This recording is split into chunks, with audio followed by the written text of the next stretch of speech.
या नेट जून 2020 मींस जो 26 नवंबर 2020 को एग्जाम हुआ था, रियल एनालिसिस पार्ट सी का क्वेश्चन करेंगे। क्या है क्वेश्चन मेरे पास? Consider two series ax equal to summation n equal to 0 to infinity x power of n into 1 minus x and bx equal to summation n equal to 0 to infinity minus 1 power of n x power of n into 1 minus x where x belonging to clause 0, 1 which of the following is are true? These are the options। क्या कह रहा है हमें? दो series of function दिए गए हैं और उनकी यूनिफॉर्म कन्वर्जेंस और पॉइंट वाइज कन्वर्जेंस के बारे में बात कर रहा है। हम पहले फर्स्ट फंक्शन को उठाते हैं, सीरीज ऑफ फंक्शन को उठाते हैं। ax क्या है मेरे पास? Summation n equal to 0 to infinity x power of n into 1 minus x। अगर मैं इसको खोलकर मल्टीप्लीकेशन अंदर करवाऊं तो मेरे पास क्या रहता है? Summation n equal to 0 to infinity x power of n minus x power of n plus 1। ये आ गया मेरे पास। अगर हम इसकी सीक्वेंस ऑफ पार्शियल सम निकालें, वो किस टाइप से निकलेगी? s naught equal to a naught equal to n की जगह 0 पुट कर दीजिए तो 1 माइनस x s1 क्या लेगा? a note plus a1। a note मेरे पास 1 माइनस x है प्लस a1, n की जगह 1 पुट करूंगा तो यहां x माइनस एक्स स्क्वायर आ जाएगा। s2 निकालू तो वो क्या होगा मेरे पास? a note plus a1 plus a2। तो यहां से वो क्या आ जाएगा? a नोट प्लस a1 मेरे पास ये आया हुआ है 1 minus x plus x square minus x square. अब यहां पर n इक्वल टू 2 पुट करूंगा s2 के लिए, क्योंकि a2 भी चाहिए मेरे को, plus x square minus x cube ये आ जाएगा मेरे पास। सिमिलरली अगर मैं Sn की बात करूं वो क्या आ जाएगा मेरे पास? a note plus a1 plus an 1 minus x plus x minus x square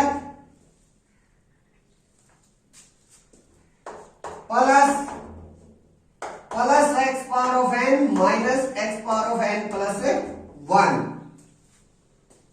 यहां से Sn निकाल लीजिए। जो x है जो भी कैंसिल आउट हो रहा है वो कैंसिल आउट कर दीजिए। माइनस एक्स से x cancel, minus x square से यहां जब मैं एक्स स्क्वायर 2 पुट करूंगा a की जगह तो यहां प्लस का एक्स स्क्वायर आ जाएगा, वहां से कैंसिल आउट। और ये जो एक्स पावर ऑफ n है ये फर्स्ट से कैंसिल आउट। जब मैं n की जगह n माइनस 1 पुट करूंगा तो ये जो टर्म है वो x पावर ऑफ n आ जाएगी और माइनस की होगी और यहाँ प्लस की है तो ये कैंसिल आउट हो जाएगा। मेरे पास जो Sn है वो क्या बचा? 1 minus x power of n plus 1 बच गया मेरे पास। ये मेरे पास सीक्वेंस ऑफ पार्शियल सम बच गया। अब अगर मैं इस पर लिमिट लगाऊं, limit n tending to infinity Sn, तो मेरे पास 1 माइनस, तो जो लिमिट है वो यहाँ x के आगे लग जाएगी क्योंकि 1 के पास तो n है ही नहीं। Limit n tending to infinity x power of n plus 1। तो मेरा जो सम फंक्शन है वो क्या आ जाएगा? Sum function limit n tending to infinity ax, limit n tending to infinity ax क्या आ जाएगा मेरे पास? जब मैं x को 0 और 1 से लूंगा, ओपन 0, 1 से लेता हूं तो मेरे पास जो ये टर्म है ये किसकी साइड जाएगा? 0 की side.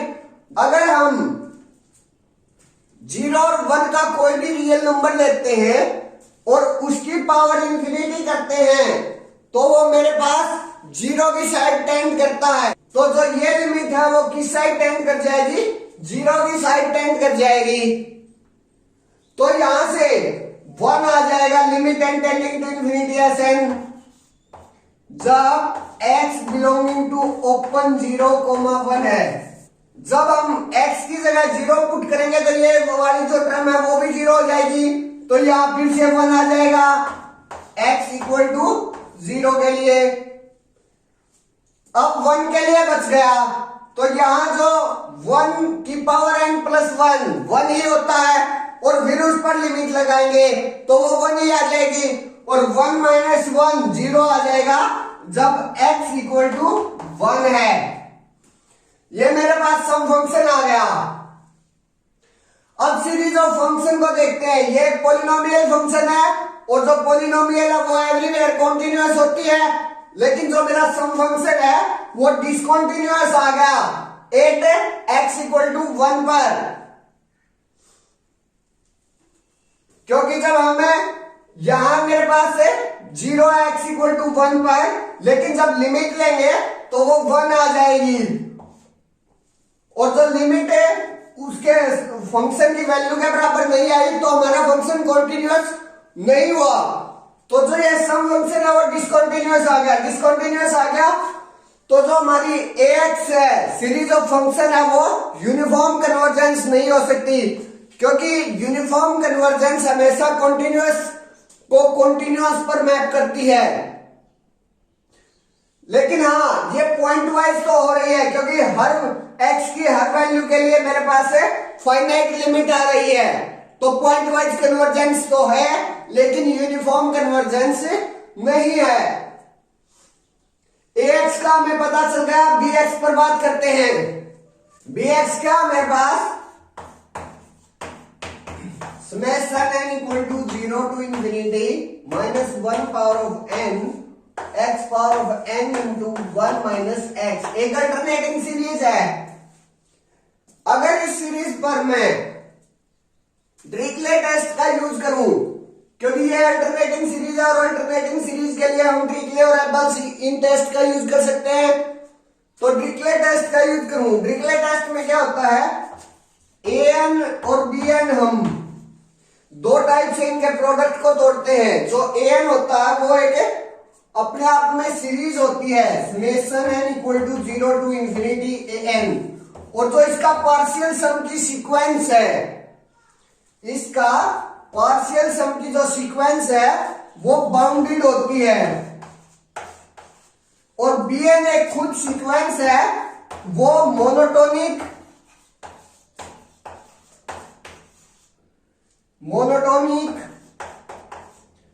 and uniformly convergent to 0।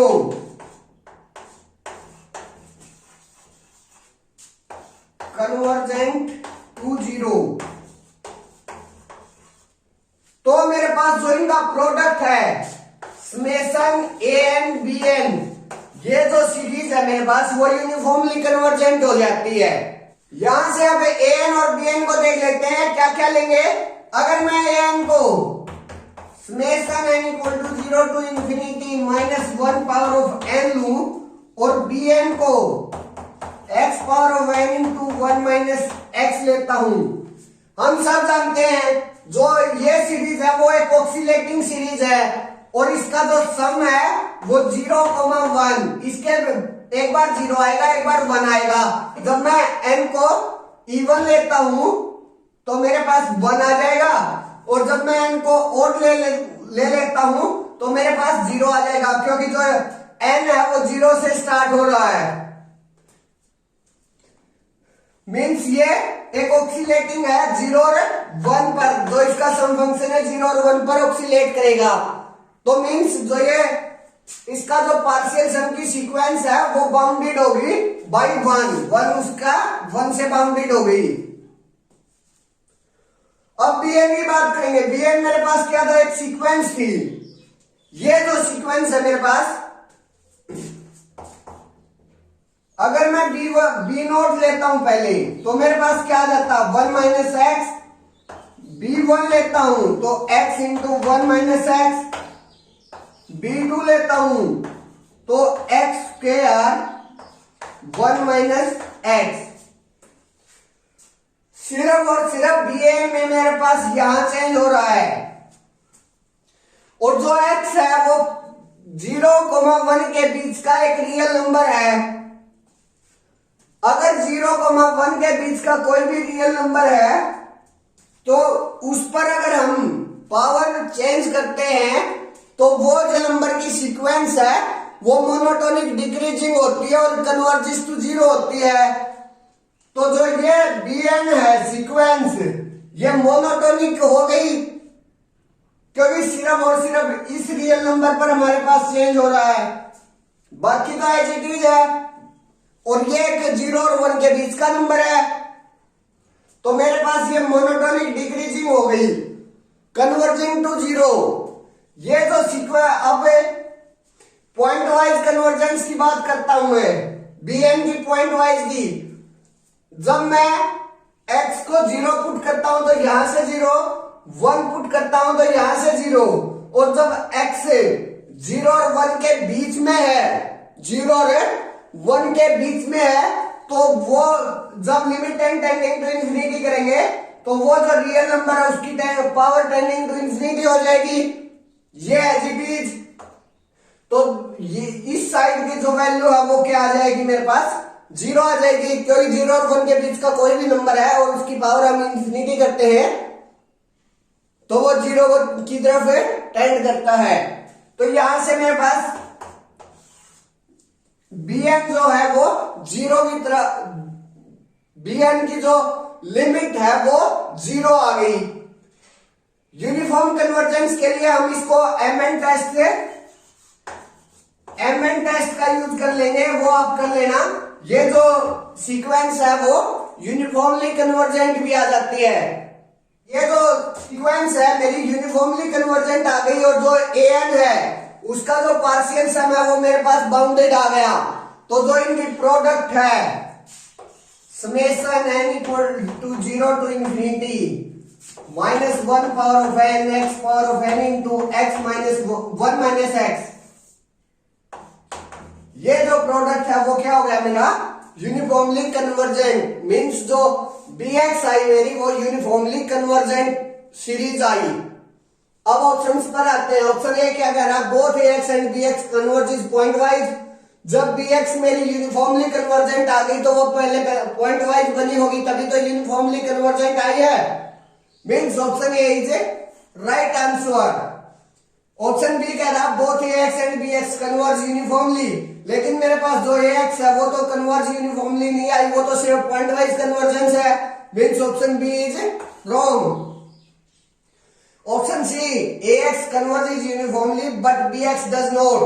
ax converges uniformly, लेकिन ax तो मेरे पास सिर्फ पॉइंट वाइज आई थी, मींस ये ऑप्शन भी रॉन्ग हो गया। डी bx converges uniformly, हाँ bx converges uniformly आई है, but ax does not, हाँ ax does not uniformly converge, वो सिर्फ पॉइंट वाइज आई है। मींस ऑप्शन डी राइट हो गया। Thank you.